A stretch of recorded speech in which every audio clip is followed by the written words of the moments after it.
60 years, the NASCAR Cup Series has run a summer race at the Daytona International Speedway. Usually, it's either done on the day of or the weekend of the 4th of July. But this year, things have changed. The second Daytona race has now been moved from the 4th of July weekend to the end of the regular season for the NASCAR Cup Series. Will the shift to entertainment over tradition work? Only time's going to tell us.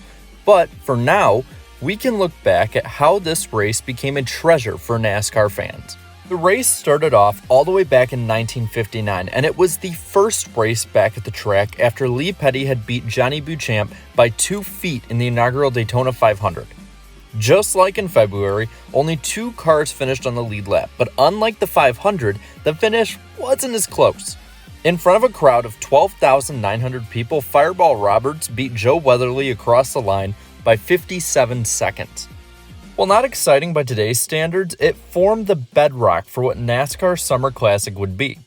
Now, for years, the Firecracker 400 would be run on the late morning of the 4th of July.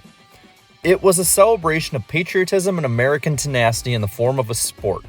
Neither could or would be more illustrated on NASCAR's stage than on July 4th, 1984. Much like the current year, 1984 is a presidential election year, and to try and strengthen his traction in the southern states, incumbent President Ronald Reagan was scheduled to visit Daytona for the day.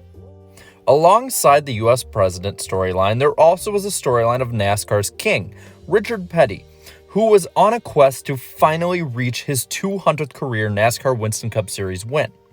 To do so, Petty would have to beat that year's Daytona 500 champion Cale Yarborough. While short in stature, Yarborough would be a tall task to conquer. The two would swap the lead back and forth, with the president arriving and calling the race himself at different points. The two would fight side by side to the caution flag to win the race. Petty won his 200th victory, and then went to eat KFC with the president. Now, if that's not American, I don't know what the hell is. The next year, in 1985, we go from a 200th win to an only win. Dygaard Racing had brought a second car to test alongside Bobby Allison's car. The car would be driven by Greg Sacks to run around and just gather information. Much to the shock of the NASCAR world and just about everybody else around it, Sacks gathered plenty of info. In fact, he gathered enough to win the race and take home the check and the trophy. To say that this was an upset would be an understatement. But going into the 90s, there was even more upset winners. This was shown most by Jimmy Spencer in 1994. Fighting side by side to the line, Spencer would beat out Ernie Irvan to the line by a mere 8/1000ths of a second. It was the only lap that Mr. Excitement had led all day. A driver who led for way more than a lap when he won his Pepsi 400 was Dale Earnhardt Jr. in 2001. 4.5 months removed from his father's death in the 2001 Daytona 500, Jr. flat out dominated the midsummer race. At different points, he even commented on the radio that he could drive up to the lead without even having to go full throttle. After a late yellow, he was shuffled back to 6th in pit stops. He charged to the front, and the rest is history. Here they come, turn 4, final lap of the Pepsi 400. Michael Waltrip in second, but it's going to be Dale Earnhardt Jr. using lessons learned from his father to go from 6th to 1st and score the victory in the Pepsi 400. That's unbelievable. Yes! That man behind you did it for Yes! you. You guys celebrate. You love you, man. You did it. That was beautiful. The next year, DEI won again, this time with Michael Waltrip. The real memorable part of this race, though, happened after its conclusion. The race ended under caution and fans were not happy at all. In their disgust, they pelted the track and everybody on it with cushions from the backstretch seats. You know, thinking of this, I wonder why IndyCar isn't taking NASCAR fans' pleas seriously about how they finished their races. The next year was another upset. For most of the race, the usual suspects were leading. But what would have been a quote-unquote normal Daytona race was flipped on its head by rookie Greg Biffle, who stretched his fuel and led the final 21 laps of the race en route to victory. It was definitely a memorable way for the Biff to get his first victory. The next year, things would return to normal, though, up front. The top 6 in the race were actually all members of the eventual top 6 in points. Jeff Gordon, in his special Pepsi paint scheme, would actually hold off his teammate Jimmy Johnson, as well as Dale Earnhardt Jr. and Kurt Busch. Gordon's win meant that Pepsi would offer their new variant, Pepsi Edge, for free in America.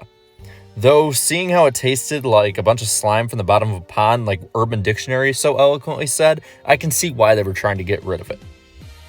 3 years later, Daytona's Pepsi 400 actually would be coming to an end, as they were pulling out their sponsorship for the race in 2008. It would be tough for the 2007 Pepsi 400, though, to top that year's Daytona 500 finish. Well, it may not have exceeded it in excitement, but it surely was a worthy successor. The final laps were a push and pull struggle, coming to a climax between Jamie McMurray and Kyle Busch. Kyle Busch is the guy right here. He's your winner. He's going to have the momentum, and he's going to get to the line. Coming to the checkers. Oh, whoa! That was close. I don't know. Waiting for scoring. I think the 26 got him. 2 years later, Kyle Busch once again would be in a fight for the win, this time with Tony Stewart. Coming to the white flag, the bright green Interstate Battery Toyota passed the white and blue Burger King Chevrolet. And from there, well, the rest is history again.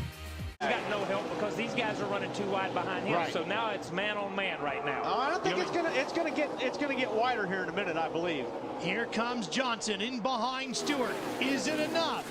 Hamlin's high side up there by himself in the 11.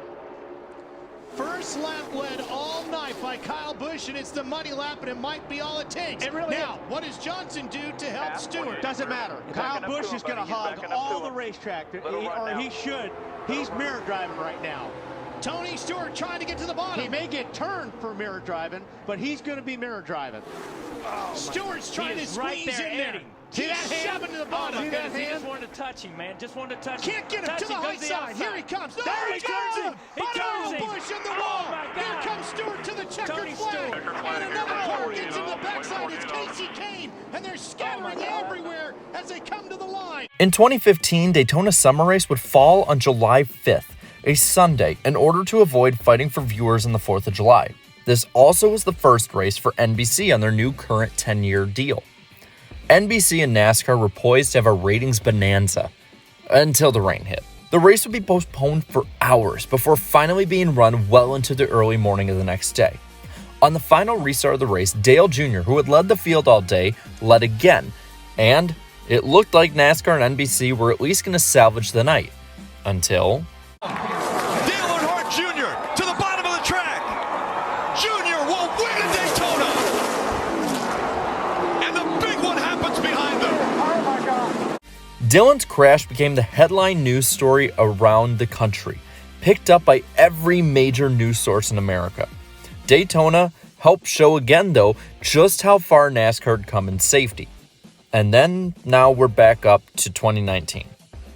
The last Daytona summer race, for the foreseeable future at least, that was in July. Almost in a fitting, bittersweet way, the race was delayed to Sunday due to rain.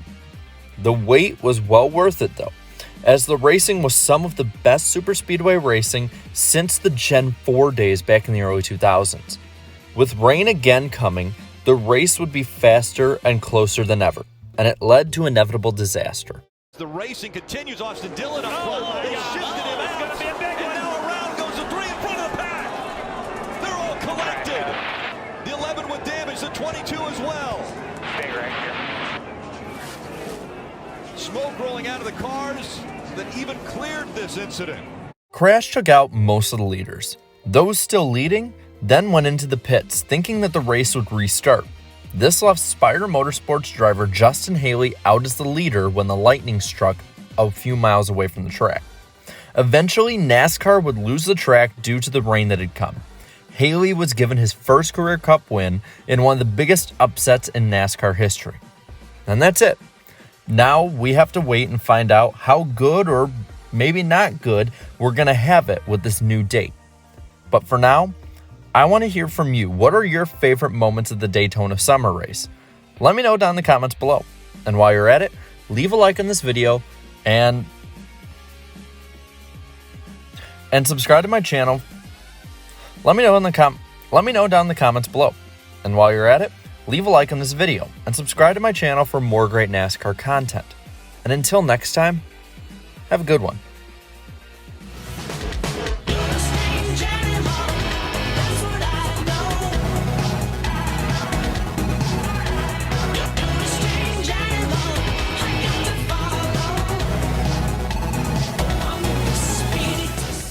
crap, how can I forget this one? The 2014 running of this race also led to this scene.